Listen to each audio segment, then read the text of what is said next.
is KBS World Radio, the overseas service of the Korean Broadcasting System, coming to you from Seoul, the capital of the Republic of Korea.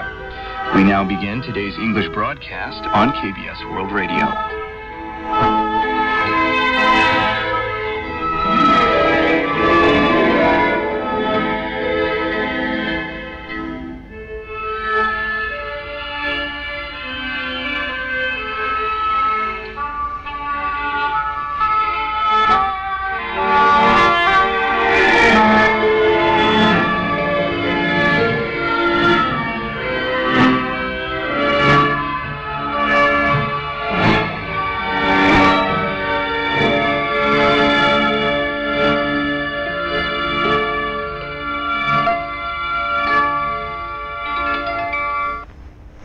From Seoul, Korea, KBS World Radio News starts right now.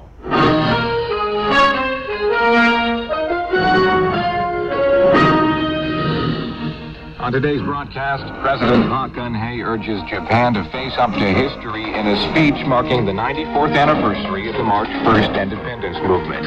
Japan announces it will further ease its ban on arms exports, and South Korea boasts a trade surplus for the 13th consecutive month in February. This is KBS World Radio News. I'm Bruce Harrison.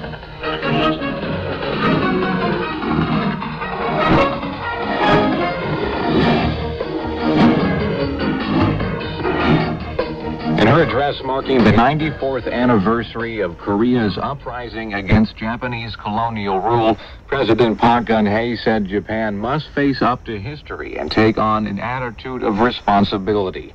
Our Kim In-kyung has more.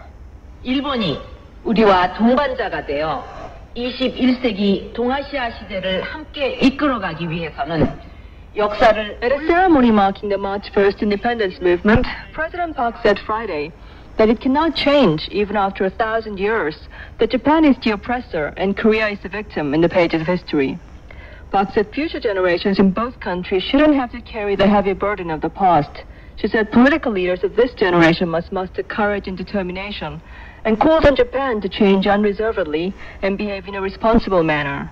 On North Korea, she said the communist state must realize that it won't gain anything from nuclear development and provocations except isolation and hardship.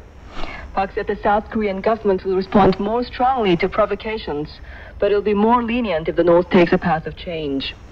She urged Pyongyang to begin a trust-building process and to join hands in normalizing South-North relations and to open an era of happiness in the Korean peninsula. President Park said the March 1st independence movement is a proud moment in the nation's history, when Koreans laid the foundation for independence.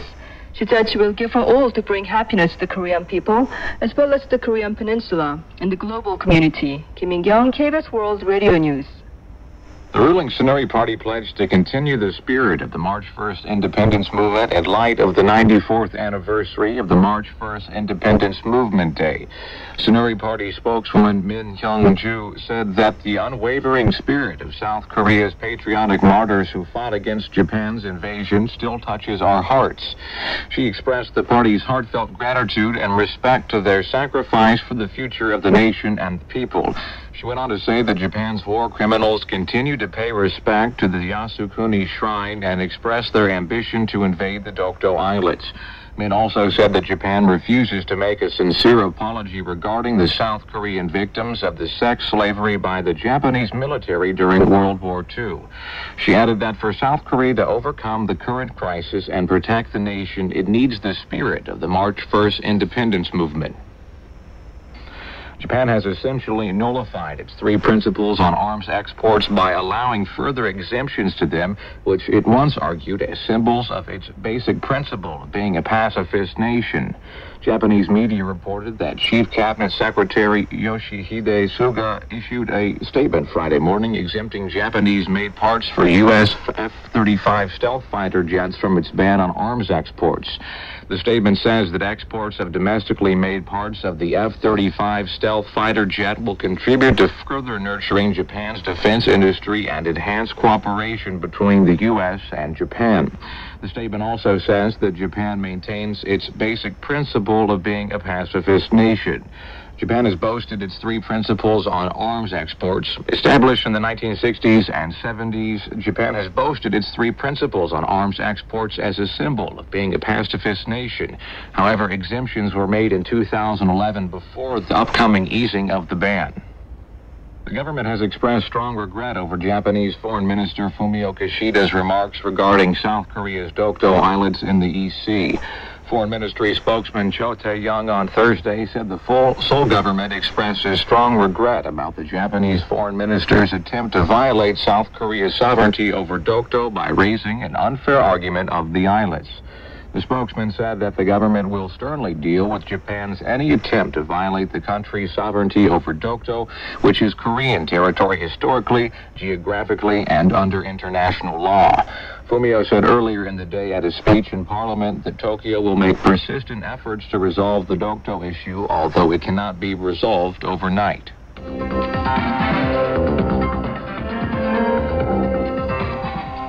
You're now listening to the news from KBS World Radio's News Center in Seoul, Korea.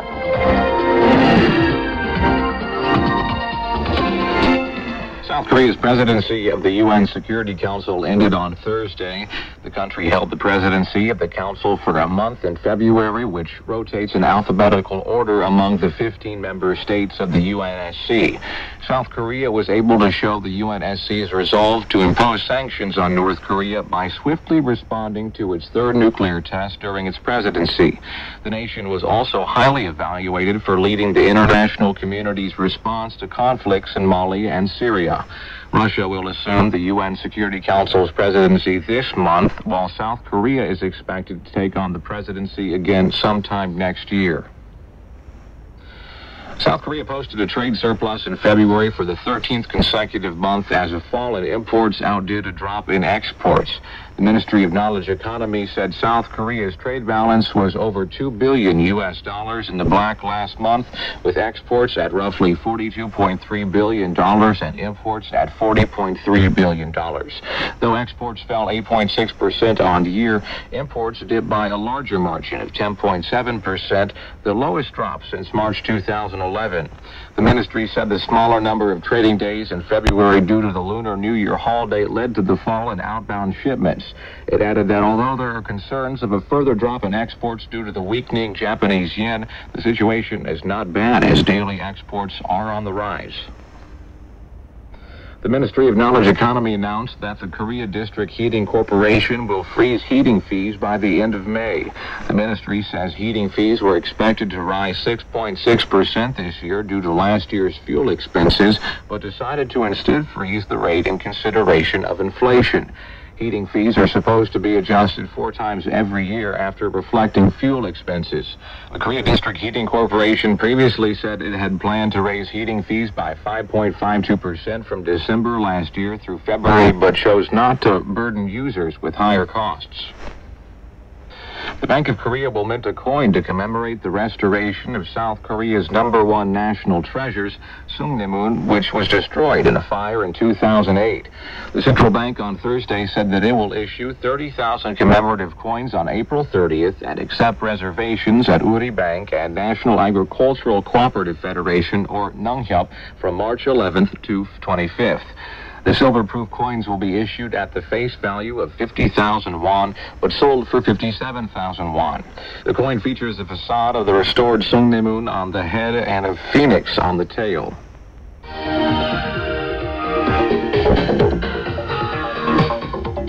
Now headlines from around the world and other news.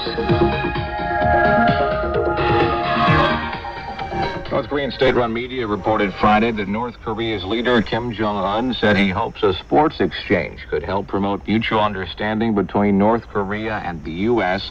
following a basketball match he watched with NBA great Dennis Rodman. North Korea's Korean Central News Agency said Kim and Rodman watched a basketball game on Thursday in Pyongyang between American players of the Harlem Globetrotters and North Korean players.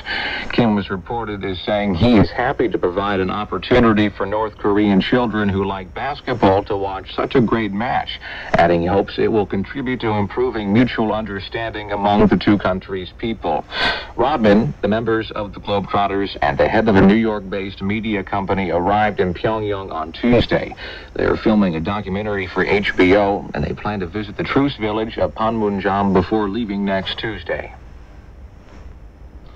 The U.S. House of Representatives will discuss financial sanctions next week against North Korea in the wake of its third nuclear test. The U.S. Foreign Affairs Committee said on its website it will hold the hearing called North Korea's Criminal Activities Financing the Regime next Tuesday. The hearing will be attended by witnesses such as David Asher, former senior advisor for East Asian and Pacific Affairs at the U.S. State Department, Lee Sung-yeon, assistant professor in Korean Studies at Tufts University Fletcher School of Law and Diplomacy, and Joseph Detrani, former director of the National Counterproliferation Center.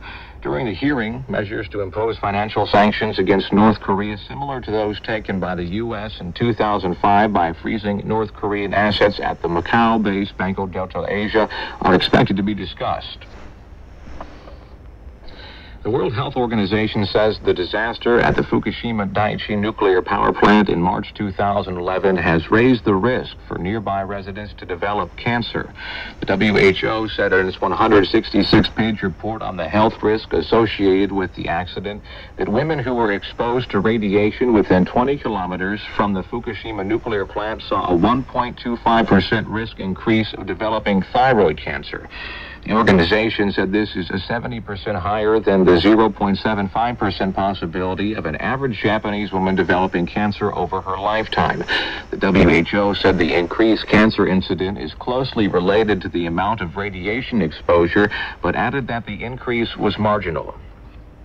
KBS vowed to fulfill its responsibilities as the nation's public broadcaster without fail at a ceremony on Thursday marking its 40th anniversary, which is March 3rd.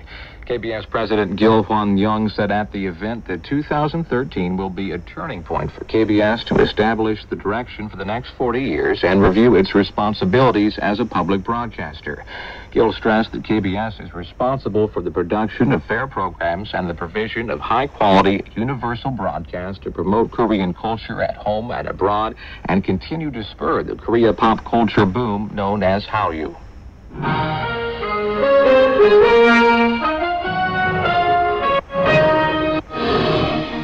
And that's the news from KBS World Radio's News Center in Seoul. I'm Bruce Harrison.